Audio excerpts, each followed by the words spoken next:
Why did a single U.S. sailor destroy 65 enemy craft in one day? How did a standard patrol in the Mekong Delta become the most intense river engagement of the Vietnam War? What turned James E. Williams into the most decorated enlisted man in Navy history? And how did two lightweight boats outfight an entire enemy flotilla for 5 relentless hours? This is the account of the Battle of the Mekong Delta. On October 31, 1966, the humidity over the delta rose like steam as Boatswain's mate First Class James E. Williams prepared his vessel for departure. He was 31, a career sailor from South Carolina with almost 20 years in uniform. He had done this routine hundreds of times, checking fuel, weapons, radios, and crew readiness. But before sunset, the mission ahead would enter the Navy's record books. Williams commanded Patrol Boat River 105, a 31-foot craft made of fiberglass and driven by twin diesel engines that powered water jet propulsion. It weighed roughly 8 tons and carried a 4-man crew for its size. The PBR packed formidable firepower paired 50 caliber Browning machine guns in a forward turret, another 50 at the stern, an M60 light machine gun amidships, and a 40mm automatic grenade launcher. It could accelerate to almost 30 knots and pivot sharply within its own wake speed, and agility were its only armor. The Mekong Delta was among the most difficult regions in all of Vietnam. 15,000 square miles of waterways, rice fields, and mangrove swamp formed a shifting network of routes connecting South Vietnam to Cambodia. The Mekong River fanned into 9 major branches before it met the South China Sea, earning its local name. Song Cu Long, the River of 9 Dragons, for the Viet Cong and North Vietnamese. These channels were vital supply lines carrying men and weapons south for American forces. Seizing control of them meant cutting those lifelines completely. To meet that challenge, the Navy established Operation Game Warden in December 1965 under Task Force 116, charged with patrolling more than 4,000 miles of rivers and canals. Their assignment: stop enemy traffic, locate smuggling routes, and maintain control of the Delta's arterial waterways. It was hazardous work: ambushes from both banks, mines hidden below the surface, and constant exposure to enemy fire. Patrol boat duty carried one of the highest casualty rates in the service. That morning, Williams led a 2-boat formation upriver, maintaining routine spacing as they moved toward the Cambodian border. The water lay flat. The noise of the engines was the only sound. Nothing in the intelligence brief hinted at what was waiting around the next bend. Within hours, those 2 small craft would face a force 65 vessels strong, and the quiet Delta would erupt into one of the fiercest naval battles of the Vietnam War. The patrol moved north into narrowing channels. Vegetation along the banks thickened until the river became a corridor of green walls and brown water. Visibility was limited. Every bend hid potential fire. Williams maintained formation, his boat leading, the second following at tactical distance, for the first hour. There was nothing unusual, but the river felt wrong. No fishing nets hung across the current. No villagers waved from the banks. Even the birds were silent. Years of experience told Williams that silence meant movement somewhere beyond sight. He slowed the engines and scanned the banks. The crew checked weapons, clearing dust from the belts and adjusting the feed chutes. Ahead, the river curved sharply to the east. The patrol entered the bend, and the scene beyond it stopped everyone cold. Lined across the waterway and disappearing around the next turn were dozens of vessels, wooden sampans, cargo junks, and small armed boats filled the channel from bank to bank. They were heavily loaded, their decks piled high with crates and fuel drums. It was a supply convoy, and a large one. Later counts would confirm 65 enemy craft moving south from Cambodia. For a few seconds, neither side fired. The North Vietnamese crews hesitated, unsure who had found whom. Then Williams made his decision. Every rule of engagement said the same thing: report, fall back, and wait for support. 2 small patrol boats against a fleet was not a fight anyone was expected to win. But Williams understood what retreat meant. If they broke contact now, the convoy would scatter into dozens of side channels. By the time air support arrived, the enemy and their weapons would be gone.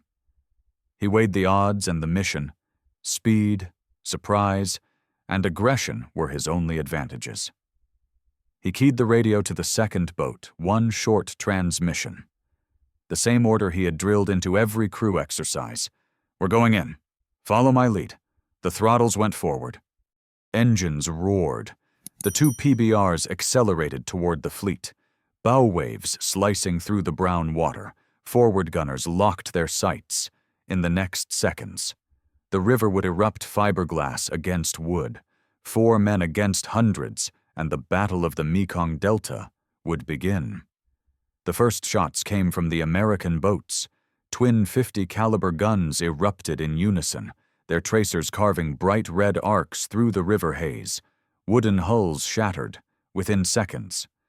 The Mekong Delta exploded into a war of noise and fire. The enemy formation, nearly 65 vessels, was caught mid-movement. Many were heavy junks, packed with crates and fuel barrels, manned by soldiers trained for transport, not combat. They scrambled to return fire with rifles and light machine guns. Their formation broke almost immediately, in narrow water. Numbers became a liability.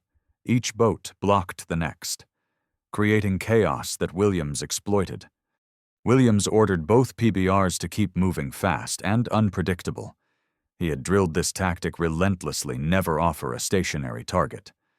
Fiberglass couldn't stop a bullet, but speed could. The 2 boats moved in alternating arcs, crossing each other's wake, building what he called a rolling wall of fire. When one boat turned broadside to fire, the other charged forward to cover. Each movement was deliberate, each burst of fire measured to conserve ammunition. From the banks, Viet Cong riflemen opened up with AK-47s and B-40 rockets. The jungle flashed with muzzle fire. Williams adjusted course, using the river's bends as cover. He directed his stern gunner to rake the tree line, while the forward guns targeted the convoy midstream. For every enemy shot, 3 came back. The river became a corridor of muzzle flashes and smoke. One explosion threw a wave of water over the deck. A rocket had struck just short of the bow, tearing a hole in the surface. Engineman John D. Davis, hit in the arm, refused to leave his mount. He wrapped the wound in a strip of cloth and kept the guns hot, feeding the belts with his uninjured hand. By the second hour, the fight had spread over several miles. Some enemy craft tried to beach themselves to escape. Williams cut them off before they reached the banks, steering between wrecks, his gunners firing controlled bursts. He used smoke from burning vessels to mask his approach, turning chaos into camouflage. Then came the sound that changed the battle: the deep, steady rhythm of rotor blades. 2 UH-1B Huey gunships swept in low, their door guns already firing. They made attack runs up the river, laying rockets into clusters of boats pinned by the PBRs. Williams coordinated through short, calm transmissions identifying targets, warning of friendly positions. A third Huey appeared overhead, hovering low to drop ammunition. Tracer fire climbed toward it from the banks, but the helicopter held steady until the last crate fell. The air attack broke what was left of the enemy formation. Boats caught fire, fuel spread across the surface, and the river itself began to burn. Those still afloat turned back toward Cambodia, abandoning cargo and wounded. Viet Cong on the banks tried to regroup, but constant movement and overlapping fields of fire kept them off balance for more than 3 hours. The battle raged from bend to bend, a running fight that never stopped. When it finally ended, the water was choked with wreckage and drifting smoke. Williams' 2 PBRs were riddled with holes, the decks scorched and splintered, but both were afloat, and every man alive. Across the Mekong, 65 enemy vessels were gone. The river, once their highway, had become their graveyard. By late afternoon, the gunfire faded. Only the crackle of burning wood and the hiss of steam broke the silence. The Mekong Delta was still again, but nothing about it was the same. Williams stood at the helm of PBR 105, scanning the devastation. The water was slick with fuel, littered with broken hulls and floating crates. The second patrol boat drifted alongside, its hull peppered with shrapnel, its crew worn but standing. Engineman John D. Davis remained at his station, arm bandaged, weapon still loaded. They had survived one of the most violent river engagements of the war. The battle had lasted little more than 3 relentless hours, but it had erased an entire enemy fleet. More than 60 vessels destroyed or disabled, hundreds of enemy casualties, and tons of weapons lost. Intelligence later confirmed the convoy had been a major logistical route supporting operations near Mai Tho and the Cambodian border. With its destruction, enemy resupply efforts across the Delta would stall for weeks from a tactical perspective. The engagement redefined river warfare. It proved that agility could defeat mass. Williams had turned weakness light armor, small numbers into strength through constant movement and coordination. The 2 PBRs and 3 Huey gunships had executed one of the first true joint river-air operations of the war, a model later used across the Delta, from the enemy's side. It was a disaster they hadn't foreseen. The convoy's commanders had believed distance from American bases would protect them. They expected ambush, not pursuit. When the attack came, their formation long, heavy, and confined left them no room to maneuver. Fire from the banks hit their own boats as they tried to return fire in panic. By the time they attempted to withdraw, air support had cut off every escape. Williams radioed the after-action report through static. PBR 105 Mai Tho area. Enemy fleet destroyed. Returning to base. Just a few words, but they marked the Navy's most successful river engagement of the war. When the 2 boats reached the dock, at Mai Tho medical personnel were waiting. Davis was evacuated for treatment, but he refused to leave until his weapons were secured. Williams filed his debrief with Task Force 116. Analysts tallied the results: 65 vessels destroyed, a key logistics network crippled, and an enemy forced to rethink its strategy. What Williams brought back was more than victory. It was proof that courage could command chaos. 2 years later, at the White House, President Lyndon B. Johnson presented Boatswain's Mate First Class James E. Williams the Medal of Honor. The citation read, "For conspicuous gallantry and intrepidity at the risk of his life, above and beyond the call of duty." Williams accepted it quietly, saying little for him. The war's real honor had been surviving and leading men through the kind of chaos that tested everything they were. The Battle of October 31st, 1966 left more than wreckage behind. It reshaped the war along the rivers of South Vietnam. In the months that followed, enemy commanders changed their entire method of movement. Large convoys no longer traveled by daylight. Supplies were broken into smaller units, moved at night, and hidden in backwater channels. The Mekong Delta, once a secure route for infiltration, had become a place of constant risk. Williams' patrol had proven that a small, fast force used with precision and aggression could stop an army. Within the Navy, the engagement became a study in tactics, Reports from Task Force 116 were circulated through command schools and fleet training centers. Charts of the battle were analyzed, showing how 2 boats, using speed and coordinated fire, neutralized an enemy more than 30 times larger. The action validated the PBR doctrine that initiative and maneuver could overcome numbers. It also reinforced a principle still taught in riverine operations: decisive leadership under pressure can change the outcome of a campaign.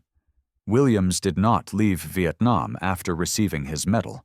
He returned to the same waterways, leading new crews and refining the techniques that had kept him alive. He trained sailors to fight in silence, to read currents, to react before the first shot.